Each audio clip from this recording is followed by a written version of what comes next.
Chapter 10. Rehoboam went to Shechem, for all Israel was come to Shechem to make him king. It happened, when Jeroboam the son of Nebat heard of it, for he was in Egypt where he had fled from the presence of King Solomon, that Jeroboam returned out of Egypt. They sent and called him, and Jeroboam and all Israel came, and they spoke to Rehoboam, saying, Your father made our yoke grievous. Now therefore you make the grievous service of your father, and his heavy yoke which he put on us lighter, and we will serve you. He said to them, Come back to me after 3 days. The people departed. King Rehoboam took counsel with the old men, who had stood before Solomon his father while he yet lived, saying, What counsel do you give me to return answer to this people? They spoke to him, saying, If you are kind to this people, and please them, and speak good words to them, then they will be your servants forever. But he forsook the counsel of the old men which they had given him, and took counsel with the young men who had grown up with him, who stood before him. He said to them, What counsel do you give, that we may return answer to this people, who have spoken to me, saying, Make the yoke that your father did put on us lighter?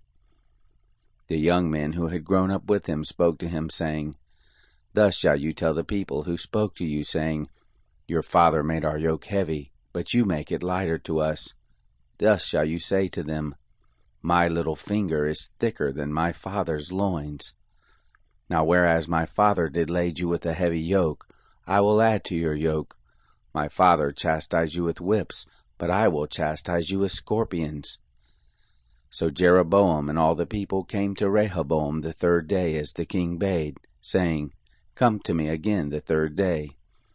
The king answered them roughly, and King Rehoboam forsook the counsel of the old men, and spoke to them after the counsel of the young men, saying, My father made your yoke heavy, but I will add to it.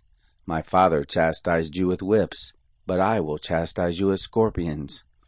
So the king didn't listen to the people, for it was brought about of God, that the Lord might establish his word, which he spoke by Ahijah the Shilonite to Jeroboam the son of Nebat.